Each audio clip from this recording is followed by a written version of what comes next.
Halo semuanya, ini adalah kuliah Matematika 3 di materi keempat tentang deret ganti tanda ya. Nah, di sini kita setting dulu nih, bahwa AN itu adalah barisan yang anggotanya selalu positif ya. Jadi ingat AN itu seluruhnya itu positif. Nah, di sini kita setting UN itu sebagai AN dikalikan suatu tanda yang berganti-ganti antar sukunya. Jadi misalkan ini nih.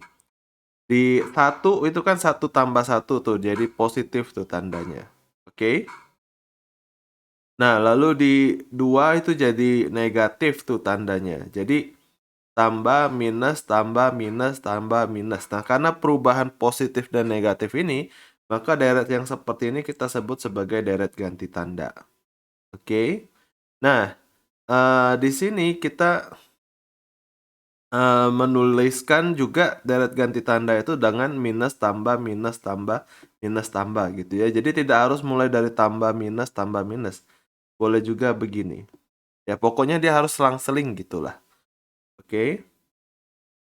Nah, sekarang daripada kita memandang dua-duanya sekaligus, kita pandang satu aja dulu, yang ini aja dulu ya. Kita pandang yang plus minus saja dulu. Nah, sekarang anggap AN itu adalah barisan yang monoton turun. Nah, perhatikan yang ini ya.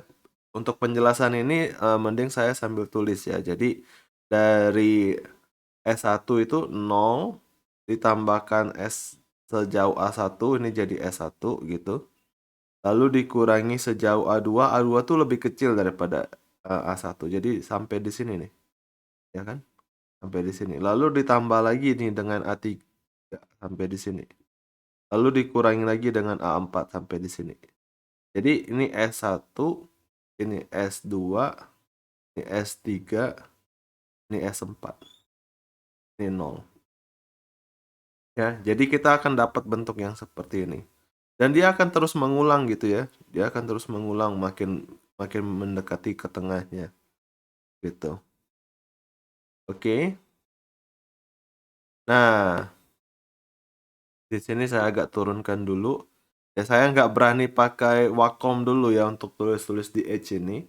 Karena ada masalah dengar-dengar ya Wacom dengan pen, tablet atau apapun itu dengan Edge itu mengakibatkan blue screen. Jadi saya pakai IPVO aja. IPVO ini coret-coretnya di layar, jadi bukan di Edge. Jadi lebih oke lah. Nah, sekarang S2, S4 ini kan kalau kita teruskan nanti semua yang genap itu akan berada di daerah sini. Di mana S2, S4, S6, S8 itu akan makin besar, makin besar, makin besar, makin besar. Gitu. Dia monoton naik tapi tetap terbatas di atas oleh S1.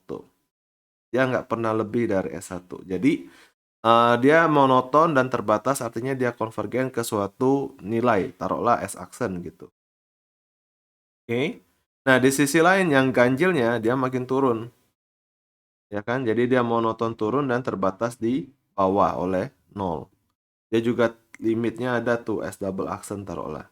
Ya. Nah, kita belum tahu limit ini sama atau enggak nih. Supaya penjumlahan parsialnya mempunyai limit, limit suku genap sama ganjil haruslah sama kan?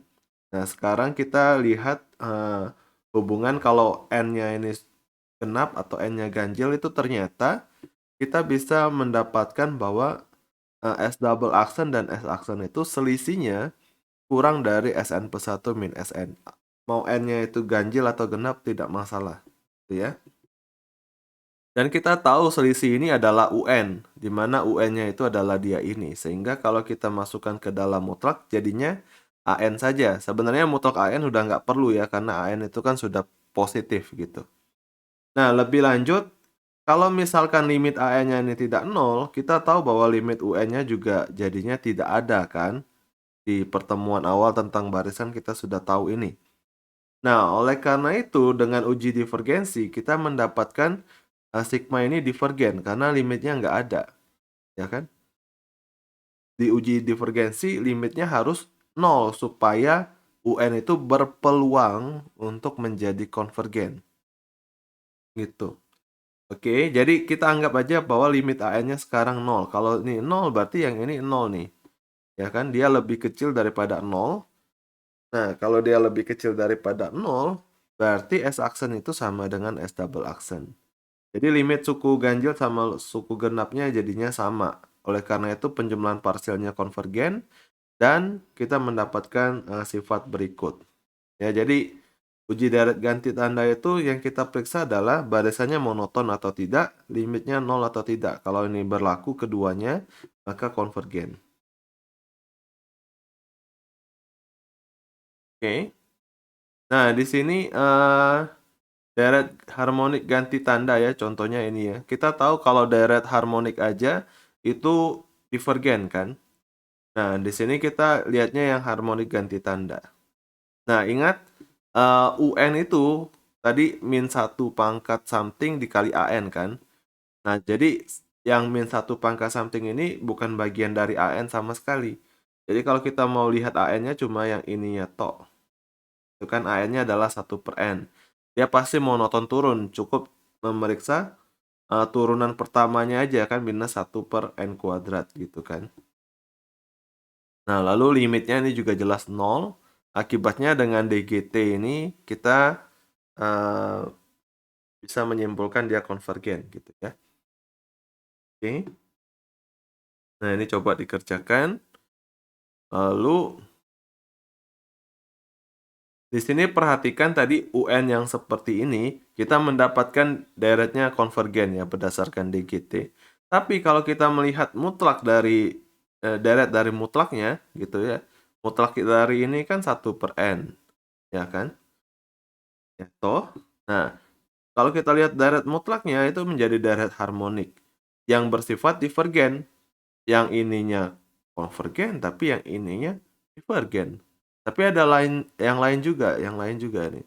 Kalau kita punya deret ganti tandanya pakai n kuadrat seperti ini, kalian bisa cek dengan DGT ini juga konvergen itu ya. Nah, saat menghitung absolutnya ternyata dia juga konvergen nih. Jadi hal ini cukup spesial ya. Jadi kita bagi dua ya. Kalau misalkan deret aslinya sudah konvergen dan ternyata deret mutlaknya juga konvergen, kita sebut dia sebagai konvergen mutlak. Tapi kalau deret ininya konvergen dan deret mutlaknya divergen, kita sebut dia sebagai konvergen bersyarat ya. Jadi yang ini tadi bersyarat, yang ini mutlak gitu. Oke. Ya. Oke. Nah, catatan di sini UN yang ini tidak harus deret ganti tanda ya. Boleh apapun lah. Minusnya di sini, ada minus lagi di belakang, sedikit minusnya nggak apa-apa. Ya, masih bisa kita kelompokkan jadi konvergen mutlak atau bersyarat. Nah, selanjutnya pandang yang ini. Ya, kita tahu UN itu antara minus minus UN atau UN itu sendiri, tergantung UN-nya positif atau negatif. Jadi VN itu nggak mungkin negatif kan, pasti dia bernilai positif. Dan paling besarnya dia lebih kecil daripada dua kali mutlak UN. Itu ya. Nah, kita tahu ini kalau misalkan ini konvergen, kita tahu akan mengakibatkan VN ini konvergen berdasarkan uji banding biasa. Jadi, kalau misalkan ini konvergen, VN-nya juga konvergen. Nah, sekarang berarti UN itu adalah selisih dari deret konvergen dengan deret konvergen, ya kan? PN min mutlak UN gitu. Ini konvergen, ini konvergen. Jadi dari hal ini kita bisa menyimpulkan kalau deret mutlaknya konvergen, maka deret aslinya juga konvergen. Gitu. Ya, jadi contohnya misalkan ini ya. Kita mau menghitung kekonvergenan ini. Kalau menggunakan DGT tentu bisa-bisa saja, tapi turunannya ini lumayan luar biasa kan. Maksudnya agak mencapekkan gitu. Nah, sekarang kita lihat deret mutlaknya aja. Nah, kalau sudah deret mutlaknya, kita bisa menggunakan uji deret positif. Ya, pakai uji banding limit aja. Dengan ini kita akan mendapatkan deret ini konvergen. Ya, akibatnya dia konvergen mutlak, yang berarti dirinya sendiri juga konvergen berdasarkan teorema ini. Oke, tinggal dilanjutkan aja. Nah, ini latihannya. Lalu terakhir, karena kita bisa meriksa kekonvergenan dari dia ini menggunakan mutlak, berarti apa? Berarti kita bisa memanfaatkan uji rasio mutlak, gitu ya. Maksudnya uji rasio ke deret mutlaknya, yang kemudian kita namakan baru sebagai uji rasio mutlak. Nah, untuk kesimpulannya sendiri, ya tentu kalau rho-nya kurang dari 1, deret mutlaknya konvergen kan, jadi namanya konvergen mutlak. Nah, yang agak istimewa di rho lebih dari 1 ternyata otomatis walaupun deret mutlaknya divergen, otomatis juga ternyata deret aslinya juga ikutan divergen. Padahal itu belum tentu ya. Oke, jadi ini satu hal yang khusus gitu. Nah, untuk rho sama dengan 1 sendiri dia tanpa kesimpulan. Oke. Jadi bisa konvergen mutlak, bersyarat, bisa divergen gitu. Tapi sebagai catatan ternyata dari sini konvergen bersyarat itu hanya bisa terjadi kalau rasionya itu sama dengan 1 gitu. Jadi kalau dari awal kalian hitung rasio ini tidak 1, dia nggak mungkin jadi konvergen bersyarat. Oke. Nah ya contohnya ya simple inilah ya. Kita pakai ini simple lah, bisa kalian cobalah ya. Nah ini juga silakan kalian coba.